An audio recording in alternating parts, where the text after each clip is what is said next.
15ই August শোক দিবস বাতিল করে দিচ্ছে। উনি বলেছে কোন ব্যক্তি পরিবারের শোক রাষ্ট্রীয় শোক হতে পারে না। আর আমরা বললাম সেই স্বৈরাচারের প্রতিদিন ঘুম হত্যা না করলে তার ঘুম হয় না, তার পরিবারের শক্তি উঠাবে রাষ্ট্রীয় শোক বিএনপির বাতিল করা লাগে নাই। প্রধান উপদেষ্টা শান্তিতে নোবেল বিজয়ী ইউনূস উনি বাতিল করে দিচ্ছে 15ই আগস্ট কোন শোক দিবস না, আগস্ট মাস হচ্ছে বিজয়ের দিবস। ইউনূস ঘোষণা করেছে প্রধান উপদেষ্টা বাংলাদেশ দ্বিতীয়বার স্বাধীন হয়েছে, এই শোক দিবসকে বাতিল করার জন্য দ্বিতীয় স্বাধীনতা ঘোষণা দিয়েছে।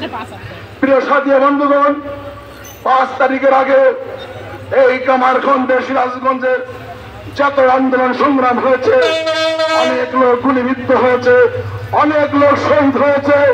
বৈষম্য বিরোধী আন্দোলন করতে গিয়ে আমাদের ভাই, আমাদের হাসতে, আমাদের